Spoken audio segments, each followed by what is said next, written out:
¿Qué tal? Qué gusto verles nuevamente en este miércoles de Educaréis. Hoy estamos de celebración, estamos cumpliendo 4 años de Educaréis, esta comunidad de aprendizaje para docentes en la que estamos compartiendo un webinar en nuestro espacio acostumbrado y el doctor Eusebio Rubio Aureoles lo ha titulado Entendiendo la oposición a la educación integral en sexualidad. Es un honor tenerlo como celebrador de este 4º aniversario, y para que ustedes le conozcan un poco, voy a dar lectura a su semblanza. Agradezco de verdad que pudiese hacer una síntesis curricular tan objetiva, porque sabemos que ha logrado muchísimas cosas y tiene muchas cosas hechas a lo largo de su trayectoria. Él es doctor en medicina, médico cirujano por la Universidad La Salle de la Ciudad de México. Él se gradúa de médico en 1978 y completó el programa de doctorado en sexualidad humana en la Universidad de Nueva York en 1988. También cursó estudios de postdoctorado en terapia sexual en el Departamento de Psiquiatría del Hospital Monte Sinaí de Nueva York. Desde 1984 es profesor del Departamento de Psiquiatría y Salud Mental de la Facultad de Medicina de la Universidad Nacional Autónoma de México. Desde el 2014 es profesor titular de sexología en la Facultad Mexicana de Medicina de la Universidad La Salle, y desde el 2018 es director científico del programa de doctorado en sexualidad humana en la Universidad Nexium de México. En 1987 fundó la Asociación Mexicana para la Salud Sexual, AC, de donde actualmente es director general. Desde 1993 ha realizado más de 35 estudios clínicos para el desarrollo de tratamientos farmacológicos de los problemas sexuales en hombres y mujeres. Ha publicado diversos artículos en revistas científicas internacionales y nacionales, 39 de los cuales han sido en revistas arbitradas e indexadas, además de haber fungido como coordinador científico de la Antología de la Sexualidad Humana, publicada por el Consejo Nacional de Población, una publicación de 3 volúmenes de 900 páginas escritas por 85 autores. Y eso pareciera fácil de nombrarlo, pero tener a tantos especialistas congregados en una antología, yo creo que fue una labor muy interesante y muy importante. También fue el primer presidente de la Federación Mexicana de Educación Sexual y Sexología, AC. Desde 1997 ha sido miembro del Consejo Directivo de la Asociación Mundial de Sexología, y en julio del 2005 fue elegido presidente de la Asociación Mundial para la Salud Sexual, antes llamada Asociación Mundial de Sexología, por el periodo del 2005 al 2009. De 2015 a 2017 fue presidente de la Sociedad Latinoamericana de Medicina Sexual, y desde agosto del 2008 hasta la fecha, hasta el 2024, fue editor asociado de la revista Journal of Sexual Medicine, que también es una revista indexada y de alto prestigio. Me parece que es un poco de lo mucho que ha brindado a la humanidad en términos de sexología, sexualidad. Pues gracias por estar con nosotras, gracias por haber aceptado esta charla un poquito a modo de entrevista. Iremos conversando y bueno, si usted quiere saludar y compartir un poco con quienes nos escuchan y pueda platicar, pues, qué le motivó así estar en Educaréis esta No, tarde. pues muchas gracias. Muchas gracias por la invitación en primer lugar. Muchas gracias por el resumen. Luego digo, ¿pero ¿para qué dicen tanta cosa? Pues eso pasa. Voy a decir una cosa que no es muy elegante, pero eso pasa cuando uno ya lleva unos años en este mundo y conserva un interés de acción en una cosa en particular, como es la sexualidad, primero como complejidad de qué demonios es eso, la sexualidad de cómo hacer para resolver los problemas y la sexualidad cómo hacer para prevenir los problemas. Es síntesis, es eso, ¿no? Pero pues sí tiene muchas aristas. Una cosa que creo que ha sido parte de mi convicción es la organización societaria, ¿no? La formación de la Federación Mexicana, mi participación en las organizaciones mundiales, porque yo creo que tenemos un problema importante en el área de sexualidad. Todos los que tenemos alguna cosa con sexualidad, la gente, como, puedo yo platicar, hace 40 años que yo regresé de mis estudios de posgrado que había, de pura casualidad conseguido, porque conseguí una beca de CONACYT, y eso porque había estado trabajando en CONAPO, es una suerte, sí, con muchas cosas en la vida. De repente se articulan, como dicen las estrellas, y entonces se organiza y se puede. Pero cuando yo regresé, la mayor gente que comentaba yo, que les platicaba de qué se dedicaba, creían que estaba yo bromeando. Esa era la reacción, pero general, ¿no? Y bueno, eso afortunadamente ya es menos. Todavía gente dice, ay, de veras te dedicas a educación sexual, de veras te dedicas a resolver problemas sexuales de la gente. Ay, es un asunto de cada quien. No, no. Se requiere una cosa bastante formal, que hay un descuido cultural muy importante, que es lo que nos tiene luchando, ¿no? Y resolviendo los problemas. Tiene ya muchos años. Yo creo que ya tiene como ya, muy formalmente, académicamente definido, yo creo que unos 15 años, que está claro que lo que hay que hacer es una educación sexual no, no dirigida nada más a que la gente no tenga relaciones sexuales hasta que se case, no dirigida a la anticoncepción además, sino de una forma integral para que viva su sexualidad de forma plena, responsable, que no haga tonteras, para decirlo sin tanto enredo, que no se ponga en riesgo, pero que la viva con la mayor plenitud dentro del marco de responsabilidades. Eso parece muy sencillo, pero no resulta tan sencillo, ¿no? Y eso se ha empacado en este título de educación integral de la sexualidad desde hace bastantes años tenemos evidencia de que esa es la manera de hacerlo. Ah, pero qué difícil ha sido. Entonces, ustedes han estado trabajando. María Aurora, ¿por qué no aparece? Dile que se aparezca, porque no es posible. A ver, invítala a que se aparezca, ya está. A María Aurora probablemente la conozco un Pero que poquito. prenda su micrófono para que también aparezca, si no, no va a aparecer. Ya lo prendió, ya lo prendió.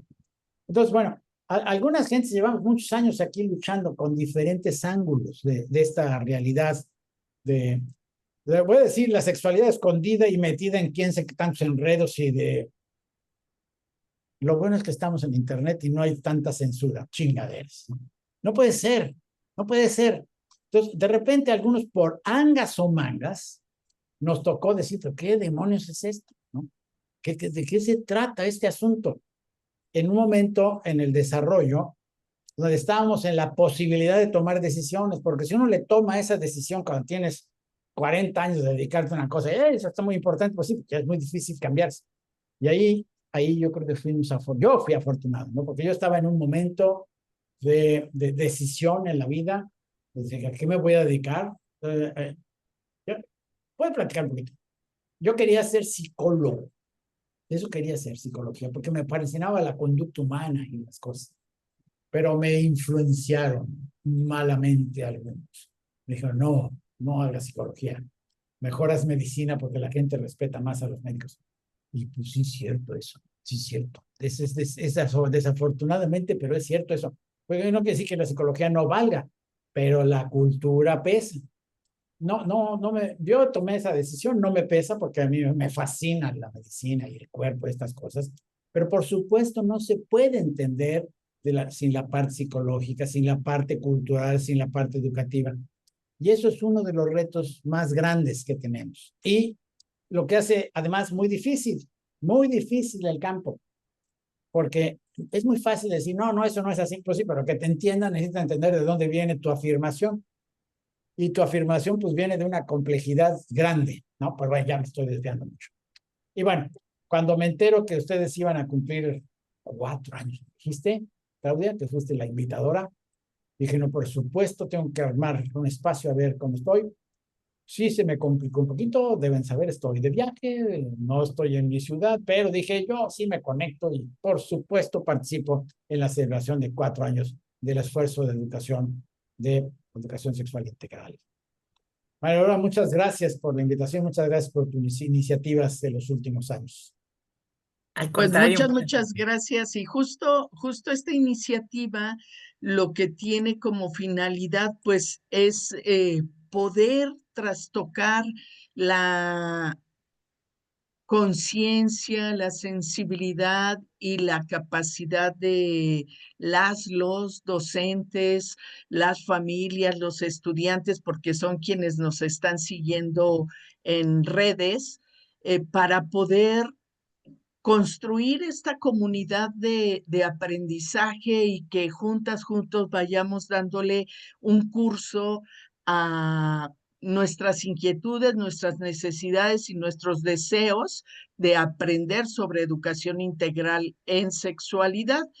Eh, y, y bueno, me encantaría que pudiéramos iniciar como por este espacio para preguntarle cómo describiría la importancia que tiene la educación integral en sexualidad en el contexto escolar mexicano a partir de lo que actualmente se está trabajando y manejando.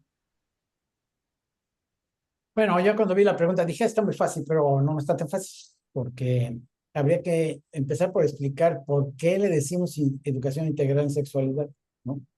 Y ahí hay toda una historia.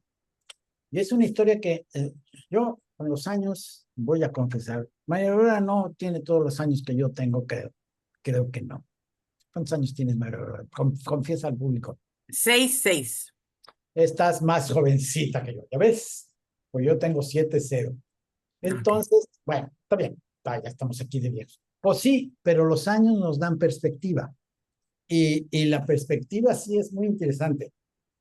Hay una historia en nuestro país de conciencia de que esto hay que ponerlo en las escuelas. Eso es una historia clara de mucha gente que ha dicho, esto hay que moverlo a la escuela. Y la razón de que hay que moverlo a la escuela es una razón muy poderosa. Eh, eh, Se parece mucho a otras educaciones que tampoco le hacemos mucho caso, como la educación nutricional.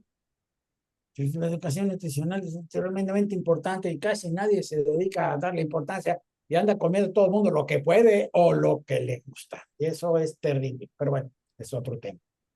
La educación sexual es esencial por una razón muy simple, muy simple.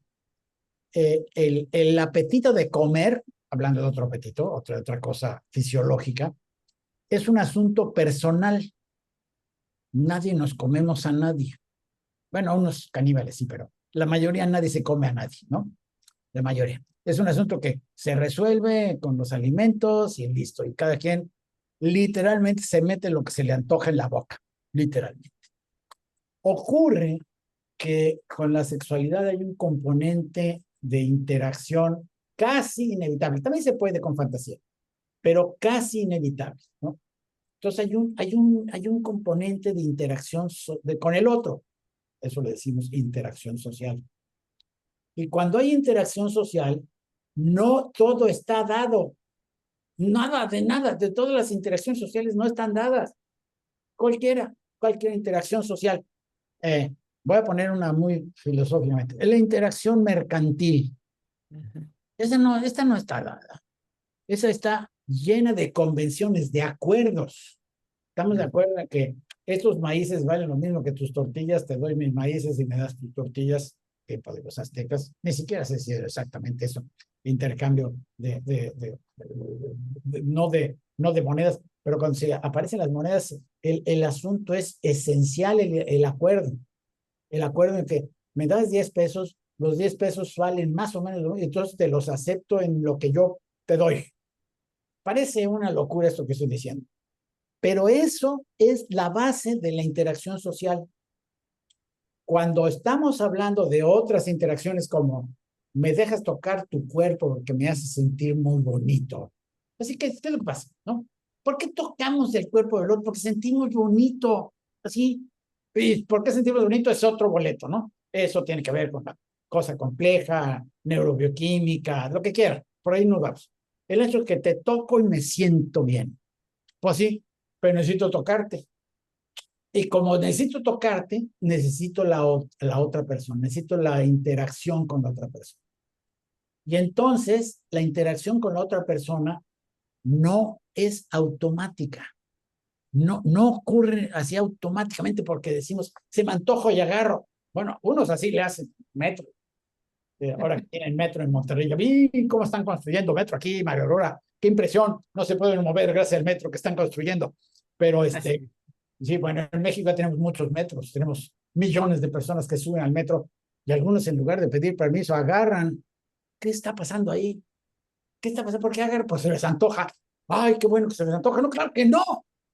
Eso es educación de interacción en la dimensión sexual, en la dimensión de atracción, que es lo mismo que aprender a andar en la calle. Lo mismo que se llama eso educación vial. Educación vial tiene que ver con, a ver, yo salgo y en el momento que salgo de la puerta de mi casa empiezan los riesgos. Bueno, también la casa de riesgos, pero no son tan grandes. Salgo afuera de la casa y empiezan las cosas ya no a ponerse garantizadas. Tiene que uno tener una serie de cuidados. Entonces uno se somete, eso suena feo, entra en un proceso de educación vial que debería estar todavía. Fíjate, es muy curioso que eso ni siquiera está sistematizado. Es tan importante aprender en la calle como aprender a tener relaciones interpersonales en el sexo. Pero de repente ya nadie se espanta que les enseñemos a los niños de preescolar educación vial. Nadie. Pues sí, si salen de la mano de sus papás y se atraviesan la calle, corren un riesgo gigantesco. ¡Ey! No, eso no se hace. ¿Por qué? Porque es riesgoso. Y eso es riesgoso por la interacción de los seres humanos. Pues es la misma cosa. Cuando estamos ante la interacción de seres humanos que hace sentir rico tocar al otro. Y por supuesto tocar y hacer más cosas, pero vamos a quedarnos en tocar. Entonces se necesita un proceso que nos permita el desarrollo de una interacción social saludable, respetuosa del otro y constructora de bienestar de todos. Es tan sencillo como eso. La gente se complica la vida, entre otras cosas porque se imaginan que hablar de educación sexual integral en preescolar es enseñarles el Kama Sutra, que ni saben qué es eso. El Kama Sutra es una obra maravillosa, pero se imaginan, les va a enseñar a cómo satisfacer a sus mujeres. ¿Cuáles mujeres? Las niñas. ¡Oh, qué barbaridad! Eso está terrible. Pero eso es un desarrollo de resultado de la ignorancia y de la no comprensión de lo que estamos hablando. Entonces hay un factor de ignorancia gigantesco que se traduce en miedo. Hay otras cosas en la oposición de la educación sexual, pero una muy importante es el miedo. Porque claro, pues, si se imagina uno que le van a enseñar coitos a los niños, pues van a decir, van a empezar a coger con sus niños de 4 años, perdonan la claridad, cosa que no sucede. Al contrario, la evidencia tenemos que es al revés. No se les explican las posiciones coitales, si se explican las condiciones de desarrollo, la responsabilidad de la otra persona, el cuidado de la otra persona, la responsabilidad de la interacción y el lugar del placer y la bondad del placer que tiene el cuerpo. No puede decir dos dimensiones muy sencillas. Entonces, eso yo estoy convencido, alguna evidencia hay, pero no tengo toda la evidencia, de que es una de las fuentes fundamentales de obstáculos para la educación sexual, el pensar de que se va a hablar de sexualidad y eso equivale a hablar de casi erotología, ¿no? No de erotismo, casi de el estudio de cómo coger rico, para decirlo con toda claridad. Y eso es importante, por supuesto, pero no para los niños de 8 años. Bueno, 9, 10 tampoco. Es para más grande, cuando ya. Pero hay muchas cosas que son esenciales cuando están creciendo los pequeños y las pequeñas. Y es importantísimo transmitírselas porque esas son las piezas con las cuales construyen su capacidad de relacionarse en forma saludable con las personas. Y hay 1000 otros temas, ¿no? El placer. La gente se espanta con el placer, pues se espanta muchísimo. Pues se piensa que no, se van a quedar ahí. No, no se quedan ahí. El placer es el placer. Es imaginarse de que no puedes comer frijoles porque saben muy ricos y entonces te vas a volver adicto a los frijoles. A nadie se le ocurre tal estupidez, porque todo el mundo come frijoles y ya sabe que eso no pasa. Es lo mismo con el placer sexual. A nadie debería ocurrirse que hablar del placer sexual se convierte en un peligro para los niños, porque no va a pasar eso. Es lo mismo que comer frijoles, son riquísimos. Algunos se hacen bolas y entonces comen frijoles toda la vida y se engordan y se hacen un problema. Unos, porque tienen otra bronca. Pero la mayoría de gente aprende a comer frijoles, los disfruta, y si tiene buena educación alimentaria, los balancea con otras cosas. Aunque, claro, los aztecas los prehispánicos eran muy inteligentes. Comiendo frijoles y tortillas y chile, casi queda uno listo para comer bien. Pero eso no es el punto. El punto es, se trata de tener una educación o una información de los demás de cómo vivir bien. No, deja de educación. Cómo vivir bien, cómo pasársela bien, cómo no estar jodiendo a los demás y cómo no autolesionarse y tener una vida menos posiblemente plena de lo que puede ser. Pues ya me excedí demasiado en esta primera cosa. No, a mí me parece muy bien, gracias. Pero justo entonces, pensaríamos que la oposición o lo controversial, el rechazo que hay en algunos sectores educativos y familiares está derivado de el prejuicio, está derivado de el tabú y el miedo que se le tiene a la sexualidad. Una parte, y esto es muy importante identificarlo. No todo, no hay varias otras fuentes, ¿no? Y hay que identificar eso. Una parte está identificado por lo que podría denominarse falta de conocimiento, que por cierto, mi experiencia es que cuando ese es el caso y uno tiene la calma, no el enojo, sino la calma de explicar y todo, las cosas cambian. Ya la oposición se diluye importantemente cuando uno informa de qué está pasando. Pero no es la única fuente. Ojalá fuera la única fuente, pero entonces ya dijimos, tenemos la estrategia. No, hay otras más, un poco más terriblosas. Hay una parte que tiene que ver con la situación político-económica. Esto es bastante más escabroso, porque todas estas propuestas que tiene la educación sexual integral, todas estas propuestas que tiene la sexología desde hace muchos años, desde los años 1910, 15, que empezó formalmente, había propuestas y propuestas, pero ya integrado como una disciplina o un intento de disciplina, como quieran decirle, empezó desde muy temprano el siglo pasado. Y tienen una característica, son disruptivas, sí lo son, sí cuestionan el orden social, sí son eso, sí son, ¿no? Sí, simplemente decir, a ver, el asunto de lo que acabo de ejemplificar. A ver, espérate, si tienes un antojo, no es para que lo satisfagas, porque no se trata de satisfacer los antojos eróticos simplemente en el momento en que desees, sino se trata de tomar en cuenta a la otra persona y la otra persona tiene también que decir y estar de acuerdo. Simplemente este mensaje muy sencillo.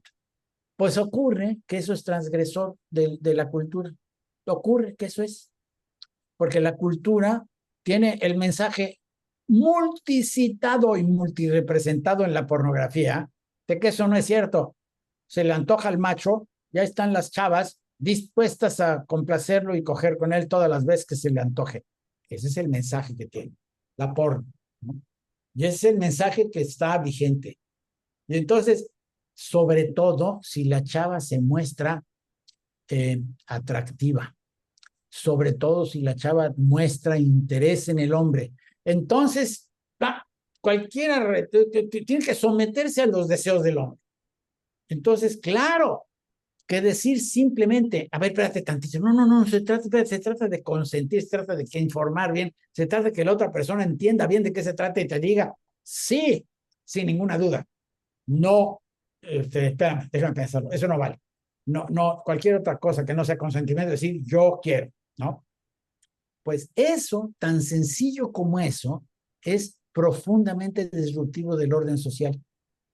Así de simple. Eso resquebraja el orden, claro, no está explícito, eso ya nadie lo defiende, afortunadamente, ¿eh? Porque hace unos 45, 50 años sí lo defendían. Es más, todavía hemos tenido algunos representantes ahí que defienden eso, ¿no? Voy a hacer referencia. Es horrible hacer eso. Pero a los papás de los porquis, no sé si se acuerdan ustedes, yo creo que María sí, se acuerdan. Eso pasó en Veracruz. Así les pusieron. Fueron unos muchachos, les pusieron los porquis, pero no se llamaban así. Eran unos chavos, como diría algún personaje, no, mejor no digo, fifi, eran poderosos, eran hijos de ricos, ¿no? Un día se les ocurrió, ¿no saben esa historia? Un día se les ocurrió hacer una fiesta y andaban en sus cochesotes, ¿no? Pues la chava dijo, ay, te invitamos a la fiesta, sí, vamos. Entonces va la chava y dice que sí, ¿no?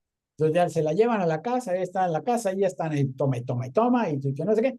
Entonces empieza el fasojeo, y toda la chava dice, ya no quiero ir, agarran, medio desvisten y la fajotean y le meten el dedo en la vagina. Entonces la chava dice, me violaron. Como dice la ley hoy en día, eso es violación, porque ella no quería y le pusieron un dedo adentro. Eso se llama violación, ¿no? Pero eso es una historia terrible, estuvo en la prensa, por eso la repito. Por cierto, creo que ya está en la cárcel la mayoría, no estoy seguro exactamente, pero creo que ya la mayoría, porque unos se fueron a España, corrieron. Pero bueno, creo que ya los sorprendieron. Eso fue hace años. Pero lo que es impresionante es la defensa de los papás.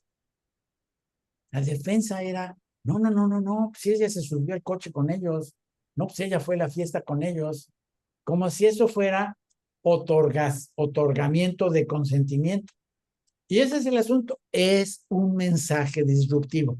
Ya no digamos los mensajes alrededor de la diversidad sexual. Eso es lo que más espanta. Porque reconocer que las personas todas tienen el mismo derecho, independientemente de los errores de información que se tienen sobre la diversidad sexual. Ahí hay otro capítulo, ¿no? Pero simplemente la idea de que todos tienen los mismos derechos y espérate tantito, eso resulta muy disruptivo y para algunas personas desorganizador. Entonces allá se genera otra cosa muy complicada. Se genera una resistencia de quien tiene interés en mantener las cosas como están. Por eso les dicen conservadores. Y ahí las razones de que no quieren que las cosas cambien varían enormemente. Algunos, nomás por puro miedo de que las cosas cambien. Pero muchos, no nomás. Porque si cambian las cosas, pues cambian también las condiciones en las cuales se produjo o se mantiene su riqueza. Y eso da fuente a dineros, porque hay mucho dinero. Lo que está pasando ahorita con la posición de educación sexual integral necesita mucho dinero que de algún lado viene. Eso no es gratuito, de algún lado viene. Y hay que entender que hay personas que dicen, esto no me conviene, porque si cambian las reglas al rato yo ya no voy a obtener los beneficios que tengo con mi acumulo de capitales, riquezas, o lo que sea. O a lo mejor está medio combinado, tienen ese miedo y además dicen, no, si van a destruir la sociedad, ay, sí, no, sí, no, que se acabe, que no, que se quiten. Ahí estamos, ahí estamos. En el día de hoy, tú estás en Monterrey, María Aurora, y ustedes también están trabajando aquí en Nuevo León, donde estoy de paseo. Y aquí, pues, están leves las cosas. Hay mucha gente que tiene estas cosas, pero no están tan organizados como en Chihuahua o en Guanajuato o en algunos estados donde esto se traduce en una organización clara de oposición que no es gratuita. Se alimenta en parte de estas visiones equivocadas o mal informadas, pero en otra parte el temor de que las cosas cambien. No quieren que nada cambie y por eso se adscriben como conservadores. Y luego, ya no sé si extenderme más, pero hay otro factor ahí que es el factor de ideología, pero ya me callo y ya me sigues No, con... no, justo eso quería abordar, que hay filiaciones ideológicas de muchas personas que son las que les mueven, pero que esas filiaciones ideológicas están alimentadas por quienes quieren conservar el poder. Gente feliz, viviendo su sexualidad feliz, libre, pues claro que es menos manipulable y menos, que puede tener menos condición de hacer lo que los demás quieren. Entonces creo y pienso que también por ahí va, ¿no? Si controlan nuestros cuerpos, controlan nuestras conductas, pues entonces controlan cómo producimos, qué dejamos de hacer. Pero te voy a decir que yo creo que eso es bastante más complejo de lo que luego simplificamos, ¿no? Porque, digo, la experiencia de tener muchos estudiantes de maestrías, de diplomados y de doctorados, todo el mundo dice, sí, es la religión. No, no, no es la religión. Si fuera la religión, nadie cogería fuera del matrimonio en México. Y hoy prácticamente todo el mundo tiene relaciones sexuales antes de casarse. Prácticamente. Si fuera la religión, eso sería el caso. Entonces hay que abrir los ojos. No es la religión. Es los planteamientos, a veces algunos que sí vienen, pero no de la religión, de las instituciones religiosas, que es distinto, ¿no? Porque una cosa son los planteamientos religiosos y otra cosa son los planteamientos que se dicen. Entonces ahí hay una evolución muy interesante, que también los años ayudan a ver la evolución. Porque si uno nació en el 2008, pues nomás ve el desmadre que está pasando ahorita con las cosas, y pues, pero no ve toda la historia. La historia realmente empieza con la posibilidad de tener una vida sexual libre, cosa que no ocurría antes. Antes tener una vida sexual libre resultaba muy cara en términos de embarazos, de enfermedades. En los 1800 voy a situarme, ¿no? Pues, los que estaban muy sexualmente libres terminaban con sífilis y enredadísimos, con muchas consecuencias, ¿no? Luego vino el SIDA, ¿no? A medio reactivar ese temor de que si te desordenas, te enfermas y te mueres. Muy bien, ¿no? Había teorías, inclusive, que la sífilis no era por una bacteria, una cosa que se llama treponema pálido, sino que era producto de la mala conducta, era castigo por la mala conducta. De eso había, 1900 estoy hablando, ¿no? Entonces, es una cosa interesante porque ha venido todo ese desarrollo y de repente se convierte en los 60, 70 la posibilidad de vivir la sexualidad sin tanto enredo, sobre todo por el advenimiento de los contraceptivos. De repente, carambas, puedo tener relaciones y no embarazarme. Eso cambió radicalmente la vivencia de las cosas. Ya, aquí ya hoy, como eso hubo el proceso que voy a decir ahorita, ya eso ya ni se acuerda nadie. Pero eso pasó y era todo un suceso. Entonces, algunos de los que están interesados en que la cosa no cambie, como la Iglesia Católica y otras, dijeron que los anticonceptivos están prohibidos. Nada, prohibición, prohibición. Y la discusión estaba ahí. Ya no digamos suspender el embarazo. No, eso está peor, ¿no? Entonces, la discusión era anticoncepción, evitar el embarazo o suspender el embarazo. Ya estaba la discusión. En los 90, como que se perdió, como que perdió los conservadores, como que ya todo el mundo aceptó. Eso se acompañó de cambios muy importantes en nuestro país. Prácticamente todas, no todos, pero el 98% de los estudiantes de secundaria saben que existen anticonceptivos. No todos saben cómo usarlo, pero todos saben que están. Eso es un cambio fundamental. Y es producto de la educación sexual, no integral, pero sí de los esfuerzos de la educación sexual del gobierno. Si vamos a informar esto, vamos a informar, se logró. Y ese es un logro incontestable, absolutamente claro. Todo el mundo sabe. Hoy hacemos una encuesta, todos saben. Cuando menos del condón, pero todos saben, ¿no? Bueno, entonces eso empezó a cambiar el ambiente, porque ya no se podía hablar de los hablar de los en contra de los anticonceptivos era como una locura, porque todo el mundo los usaba, todo el mundo hacía medidas contraceptivas y tenía interacciones heterosexuales, ¿no? Porque se podía embarazar y los evitaba. Entonces, hay unos analistas ahí que estuvieron viendo cómo estuvo la cosa, y en los 90s, donde estaba claro que esto es una batalla perdida del conservadurismo. Claro que estaban en contra de los anticonceptivos y del aborto, estaban prácticamente perdidos. El aborto en los 90s todavía no, pero ahorita es claro que ya en el país ya casi está, no estoy 100%, pero casi seguro, bueno, ya por la Suprema Corte de Justicia, ya todos los estados que lo tienen prohibido ya no se vale, y ya no sé si todos lo regularon, pero por ahí andamos. Ya va muy claramente la tendencia, así se acabó esa discusión. Eso es un cambio social, no un poco producto de la educación, pero sobre todo de la visión social. Entonces, lo que se planteó es, se reorganizaron. Y la reorganización fue en las propuestas de los movimientos feministas y de los movimientos de defensa de la diversidad sexual. Y eso, ningún autor formal produjo una cosa que se llama ideología de género, nadie. Pero estos juntaron, ¿no?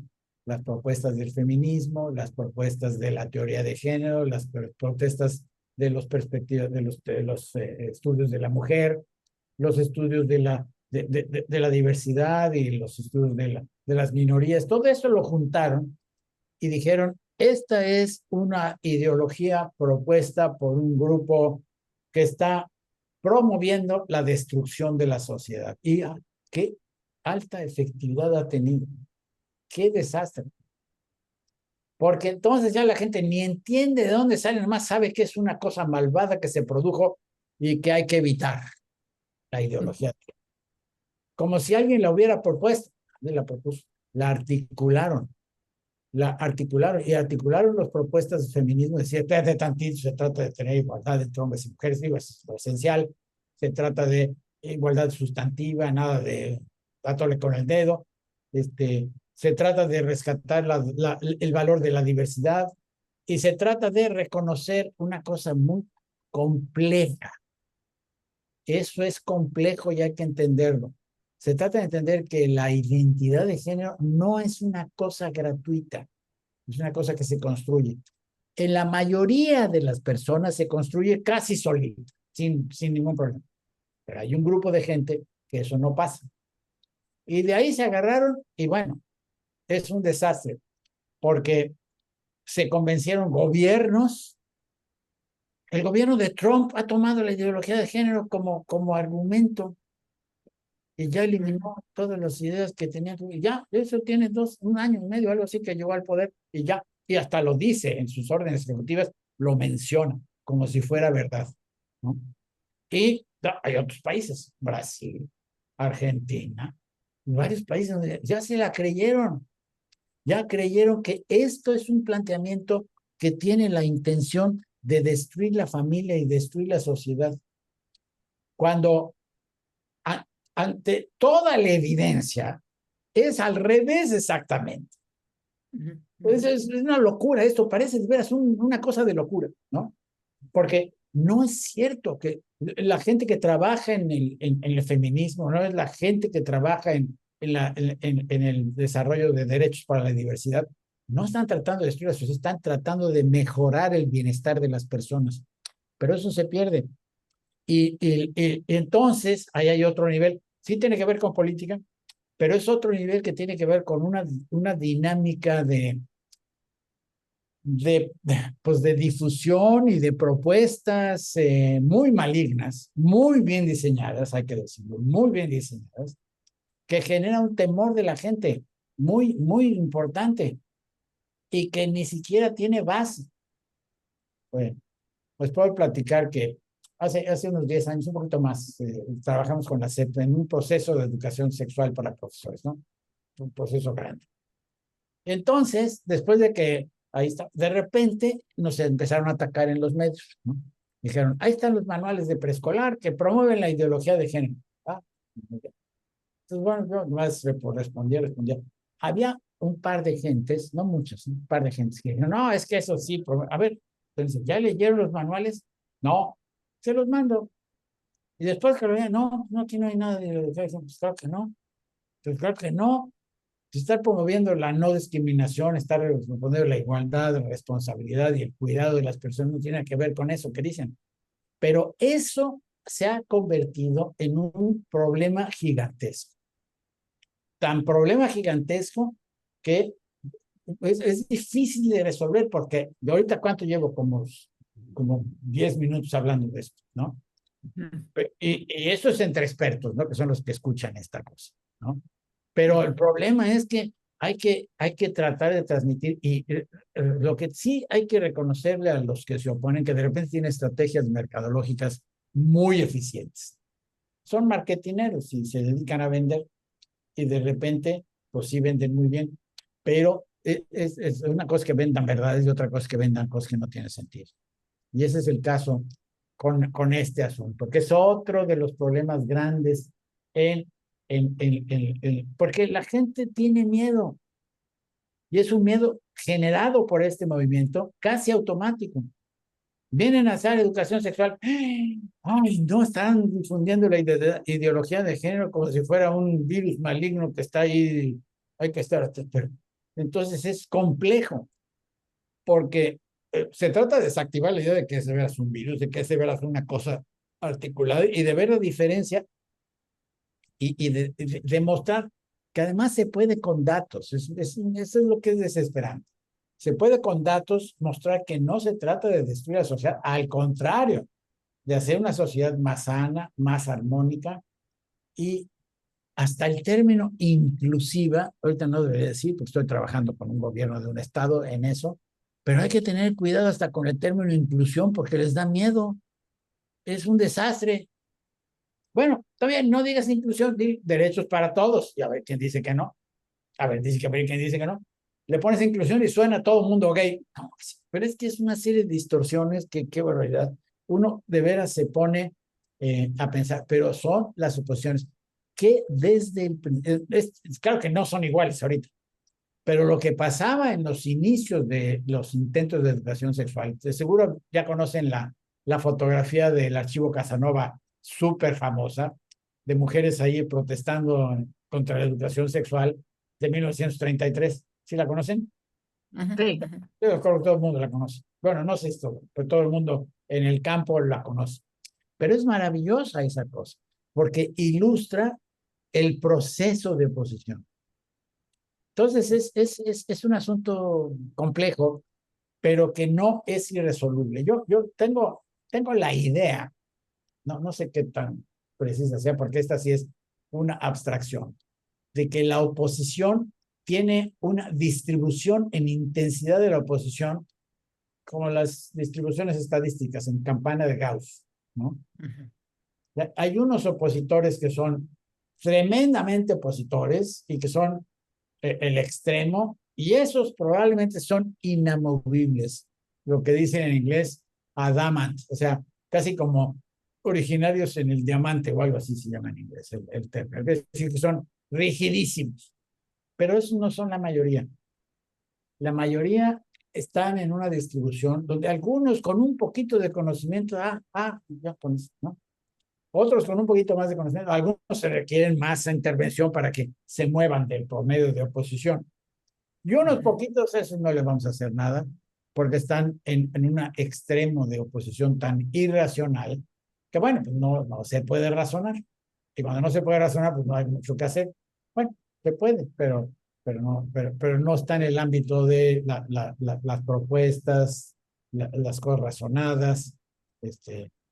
Ahora, en ese sentido, también una cosa que yo he visto con los años, eh, la, la reacción de los padres de familia ante la idea de educar en sexualidad se ha ido modificando importantísimamente en los últimos años.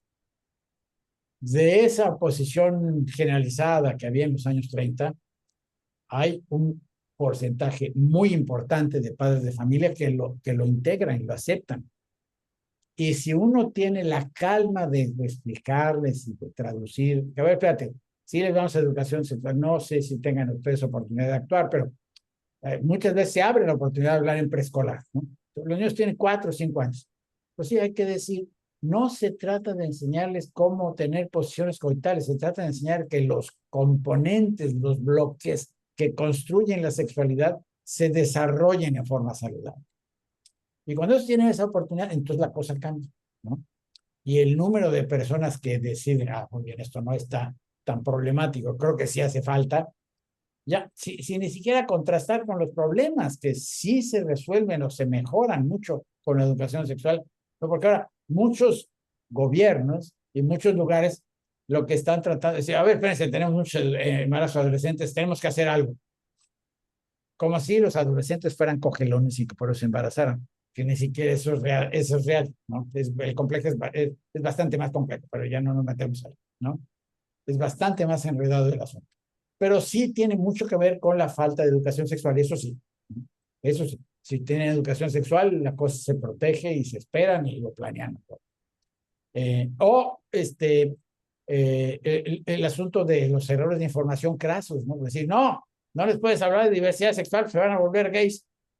Eso ni se puede. Si se pudieran, las terapias de reestructuración funcionarían y no funcionan por eso precisamente, pues no se puede manipular. Y no se puede manipular ni en terapia, ni se puede manipular cuando están chiquitos. Eso, claro que cuesta mucho trabajo decir, pero así nacemos y así somos y así nos tenemos que respetar. Es así de simple, ¿no?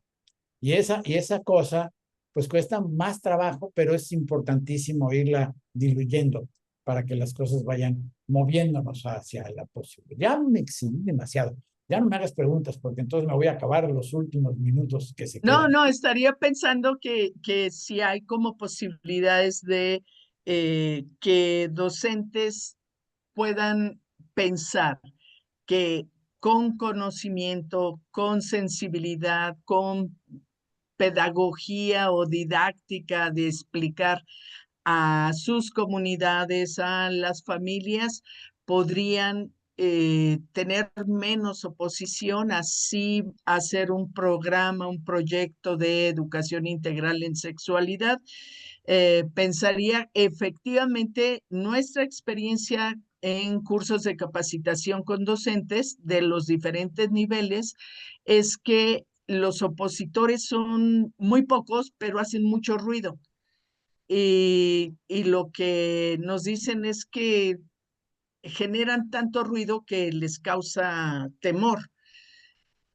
Y nosotras casi siempre les decimos, bueno, con buenos argumentos, con paciencia, el poder explicar y teniendo a la mayoría de su lado, pues es un derecho que hoy está en todo el marco legal de la educación en México.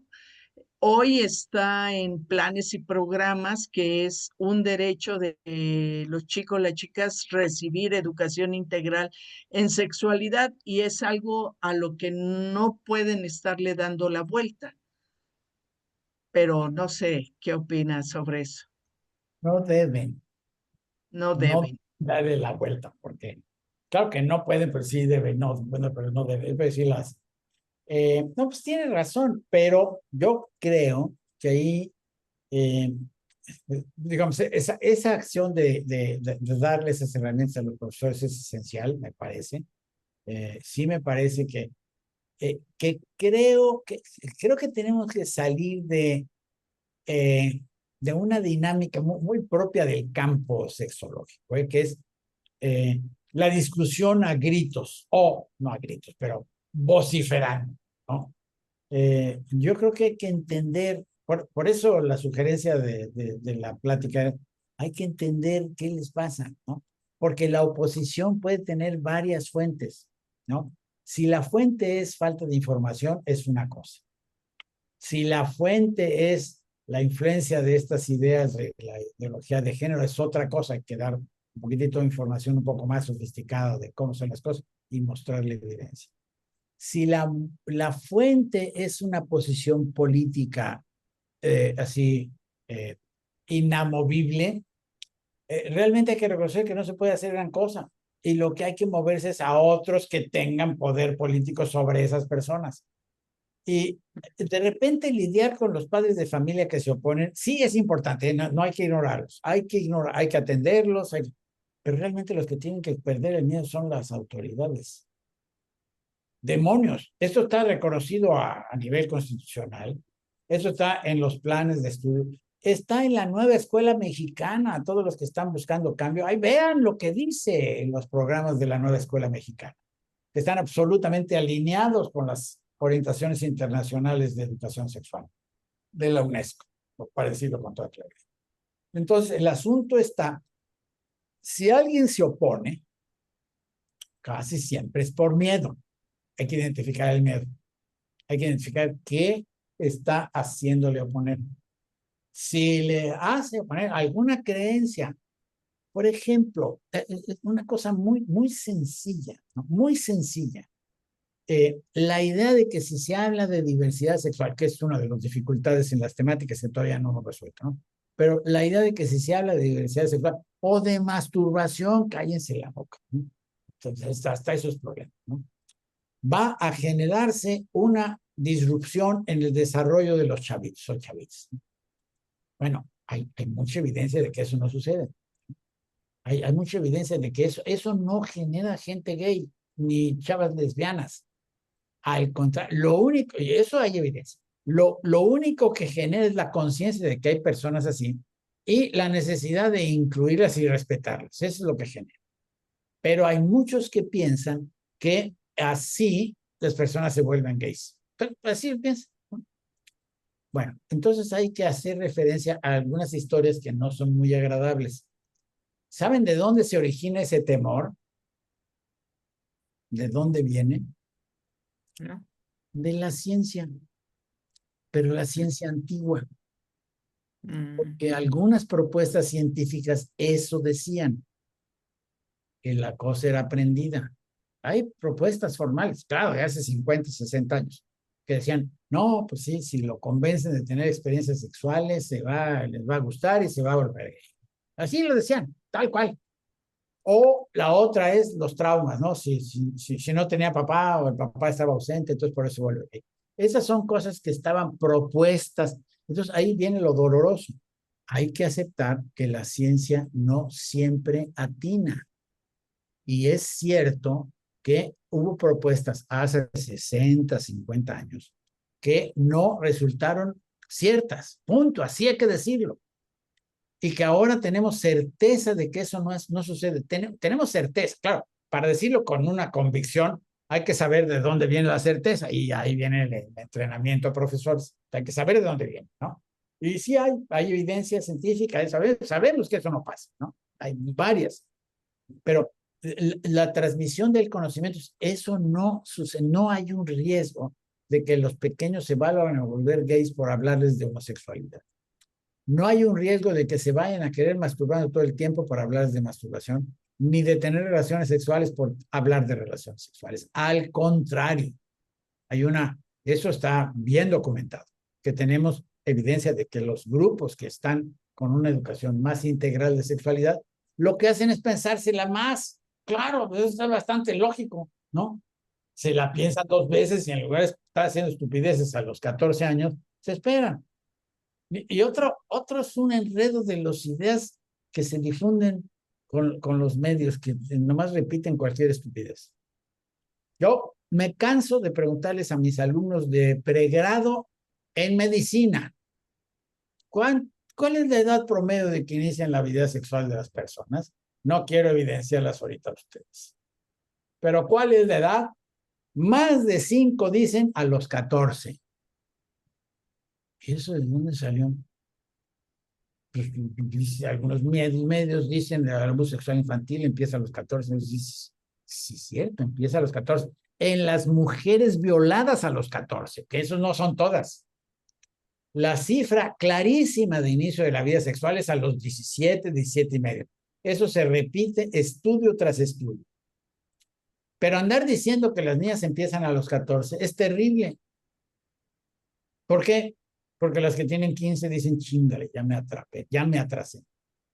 Ese es el efecto de ese error de información que está súper difundido. Y todo se reduce a transmitir información con base científica. Realmente es el gran esfuerzo. Se trata de que aprendamos que sí hay un valor a pesar del ambiente del país en donde hay denigración de la ciencia, y peor en Estados Unidos hay más denigración de la ciencia. Ya no me come la madre decir, espérate, ahí está la evidencia, ahí están diciendo estupideces, ¿no? Las vacunas y estupidez y media, los políticos. Eso no se trata, las verdades no son las repetidas en TikTok, ni los que tienen 50,000 repeticiones, que eso ahora parece que es lo que vale, ¿no? Entonces, esa ya tiene 45,000 repeticiones, hay que ver qué dice. Ah, pues sí, puede ser que diga cosas interesantes, pero eso no quiere decir que sea la verdad. Y esta cosa cuesta un trabajo de los 1000 demonios, pero es la ruta de decir, a ver, vamos, se trata de esto y eso es lo que vamos a construir. Y la verdad es que yo no sé, porque eso falta medirlo. Ya ha habido mediciones de las opiniones de los papás, no sé si tengan esa información, pero ha habido estudios nacionales de lo que piensan los papás de la educación sexual. Yo no los hice una encuesta de esas que hace, una encuesta, una empresa de esas que hace encuestas de poblaciones, que se llama Parametría. Parametría se llama la encuesta. Y ellos hicieron, cuando andaban ahí promoviéndose de que nosotros hacemos encuestas, hicieron una encuesta de la opinión de los padres de familia sobre la educación sexual.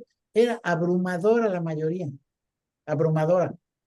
Entonces, claro que hay unos que opinan que no, pero está bien, eso es parte de la diversidad humana, pero el opinar que no significa que tenga yo la evidencia de que cómo está eso. Espérate tantito y que se lo entienda. Pero bueno, ya di un bola de brincos por muchos lados con esta plática. Pues un poco para cerrar, ¿qué le aconsejaría a los docentes para brincar estos temores, para poder enfrentar la situación en su aula y que de una buena vez se animen a trabajar Uno, la educación integral en sexualidad? Número uno, tenemos problemas graves que se derivan de la falta de educación sexual. Y eso hay que evidenciarlos y ponerlos en contacto, porque esos problemas no nada más son teóricos, los tienen ellos.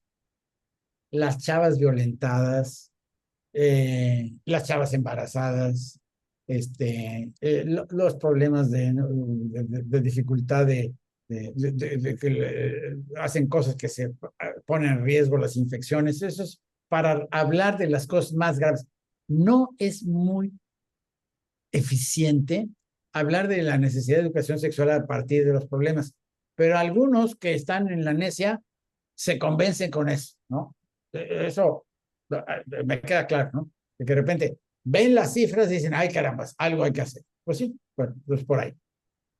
Luego, la otra cosa es que sí, hay que encontrar la manera de capacitar en algo que de repente no es tan sencillo como dar ideas completas o compartir un tríptico que diga de esto se trata de educación sexual integral. Pues sí, eso ayuda, pero se necesita sobre todo el docente que está con los grupos, está con las presiones, o que se topa con un papá o una mamá que le llega, usted debe de estar promoviendo la ideología de género, lo que quiere es destruir la familia, herramientas para poder decir, no, espérame tantito, en primera, eso no es, no hay ideología de género, aquí no está detrás de esto. En segunda, lo que estamos haciendo es exactamente al revés, ¿no? Lo que estamos construyendo es un mundo más saludable, más amable, más lleno de capacidad de reconocer al otro, y aunque suene muy freudiano, me parece que tiene que ver con la posibilidad de tener un entendimiento de la complejidad social de interactuar con una cosa tan central como la sexualidad. Les digo, como decía al principio, es como andar en la calle. Si uno anda a la estúpida, al rato se mete en problemas. Si uno sale a vivir la sexualidad así, en la ciega, se va a meter en problemas, no hay ninguna duda. Y eso, si fuera la única alternativa, pues ni modo, apechugar. Pero el problema es que no se puede hacer esto una fuente de satisfacción, de crecimiento, de salud, de plenitud de vida, que eso es lo que estamos tratando de construir. Y los beneficios son extraordinarios porque la gente... En muchos niveles, hasta niveles de los que le urge al país, como tener un país más ocupado de la otredad, así muy sencillo. ¿Cómo demonios nos explicamos que pasa lo que pasa en nuestro país? ¿Cómo demonios podemos entender que un individuo que se enoja con su pareja la mata? ¿Qué le pasa? ¿Pero de dónde salió eso? Independientemente de la patología que puede tener, ¿qué construcción de mundo y de la otredad y de la feminidad tiene para decir, ya me cansaste a morir? O los que los vemos ahí en las noticias todos los días, ¿no? Va la chavita ahí de 14, 15 años, está muy bonita, y el otro se le antoja y se la roba. Pero fíjate, ¿de dónde salió eso? De una idea muy poco desarrollada de lo que significa vivir en sociedad, de lo que significa tener impulsos sexuales, deseos sexuales, y creer que eso es garantía de que vale hacer la conducta que se está teniendo. Y eso hay que hablarlo. Sí, por supuesto que se antoja, pero espérate, el antojo no se traduce necesariamente en acción. Hay que entrar en la complejidad de la interacción. Y en realidad todas las dimensiones y todas las articulaciones de temas que tenemos, pues atraviesan esa realidad. Tenemos que reunir el antojo con nuestro ser, con el otro, y además, pues muchas veces hay embarazos, acuérdense, nuestra capacidad sexual produce embarazos, eso hay que tenerlo cuidado. Y cuando uno decide embarazarse, acordarse que eso es una propuesta de 20 años, no menos, o más, o más. Y entonces ya se la piensa uno 3 veces cuando uno entiende toda esa complejidad. Es complejo, sí, por supuesto. Estamos hablando de procesos complejos, nada de simplificaciones. Las simplificaciones son peligrosísimas en el entender la sexualidad. Pues muchas gracias. Algunos de los comentarios que están en el chat, hay quienes nos dicen de Jalisco que siguen usando esos libros de educación preescolar, la propuesta que usted hizo hace algunos años. También en Educaréis los usamos para consulta y trabajo con profesoras de preescolar. Y también hay comentarios de, bueno, gracias por la información, qué interesante, cuestiones de pensar que hay que enfrentar estas situaciones para poder transformar las realidades que estamos viviendo. No sé si tienes alguno, María Aurora, que haya llamado tu atención. Sí, mira, Clau, dice María Isabel Saro, yo soy docente de educación sexual desde 2008. Sin embargo, a los directivos les causa roncha la palabra y acabamos impartiendo la asignatura de igualdad de género, que afortunadamente ya es curricular en el CCH de la UNAM, y hacerles entender que el género es parte de los solones de la sexualidad. Otro lío. Pues sí, sí, ahí. Gracias por los solones. Yo por eso me callo de los solones. Los solones es una construcción teórica que es difícil de transmitir. Pero sí, la cosa es compleja y parte de la complejidad está explicada por esta multicompuesto de cosas que finalmente nos hacen vivir la sexualidad como si fuera sencilla, pero no es sencilla, tiene muchísimas implicaciones. Y el entender esas implicaciones es parte del secreto de vivirlo sanamente y plenamente, con gozo. Y cuando se logra hacer eso es muy positivo para muchas cosas, socialmente, en la vida de pareja, en la vida de salud física, también hay repercusiones. Y bueno, pues cómo convencer a esa gente, pues poquito a poco, sí, esto vamos informando que esto va ocurriendo así. Nos Pues mucho. preguntan también por ahí cuál es el marco legal, pero bueno, no tenemos tiempo. No, pero brevemente, es que es el marco legal. Tenemos leyes fenomenales. El otro día me invitaron a la Cámara de Diputados y eso me tocó hablar. Tenemos un marco legal excelente. Eso no es el problema. Ya está. Es más, está a nivel constitucional, está a nivel de la Ley Federal de Educación, está a nivel de los programas, está a nivel del programa de la nueva escuela mexicana. Toda es la ley, ya está. El problema es la ejecución. El problema es que a la hora de la hora, todas estas cosas de las que estuvimos hablando hoy interfieren, bloquean, las autoridades de senda roncha, como decía Sara, me parece, quien decía Ajá, la- claro. y sí les da roncha y no quieren meterse en problemas. Y ese asunto de no meterse en problemas nos tiene, no sé cómo les va aquí en Monterrey, porque apenas llegué hoy, pero en la Ciudad de México nos tiene llenos de baches.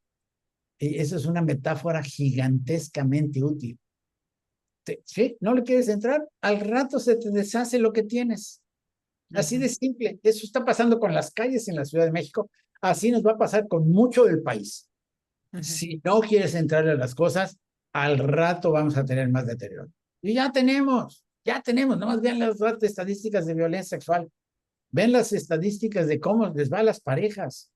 Ya, mejor me callo, porque y ese es un asunto de no quieres entrarle muy bien, y los que tienen responsabilidad son los que tienen la posibilidad de decidir, ¿no?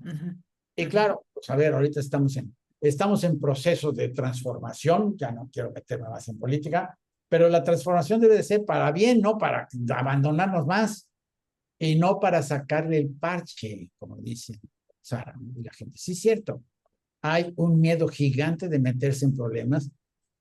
Pues en parte se entiende porque estamos muy emproblemados, pero hay de problemas a problemas, ¿no? Y ese es un problema de decir, esto que voy a decir es muy complicado. Decir que ese es un problema eje en el bienestar del país parecería una exageración y no lo es. No. Sí es un problema eje en cómo nos relacionamos, en cómo tenemos el trato con el otro, en cómo buscamos nuestra satisfacción y en cómo tomamos en cuenta la complejidad de nuestra satisfacción y las consecuencias de nuestra satisfacción. Es así de simple, ¿no? Y eso es muy claro en el nivel sexual, ¿no?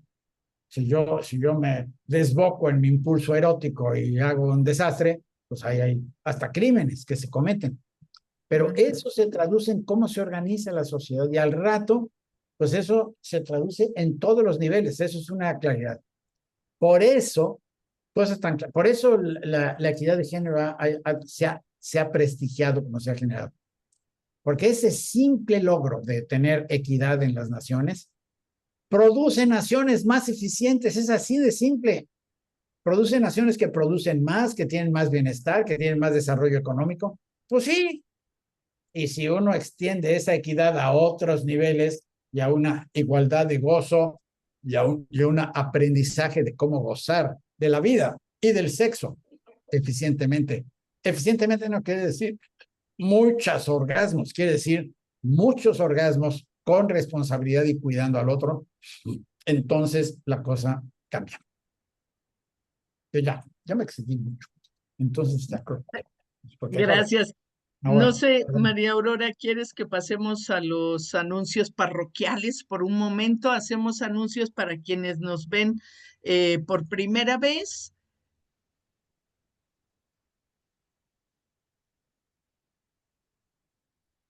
por favor. Educaréis, somos un programa de educación integral en sexualidad para docentes y nos pueden encontrar en nuestros canales de comunicación. Tenemos grupos de Telegram, tenemos el Facebook que nos pueden ver todos los miércoles de 7 a 8 de la noche. Tenemos un Instagram, todos los videos también están en YouTube, los pueden ustedes ver. Tenemos grupos de WhatsApp. Tenemos correo electrónico, TikTok y nuestro Google Site que tiene las cápsulas de educación integral en sexualidad para docentes. Adelante, Clau. Y la próxima semana estará con nosotros el psicoterapeuta y educador sexual Ulises Cerón con una charla sobre educación socioemocional y educación integral en sexualidad en la nueva escuela mexicana. Pues les esperamos aquí la próxima semana y queremos despedir esta tarde, noche ya, al doctor Eusebio agradeciendo nuevamente su presencia y el haber aceptado esta charla. No, muchísimas gracias por la invitación. Felicidades por los 4 años de Margarita. Claudia, encantado. Muchas Gracias. gracias. Terminamos la transmisión. Muy bien. Ya.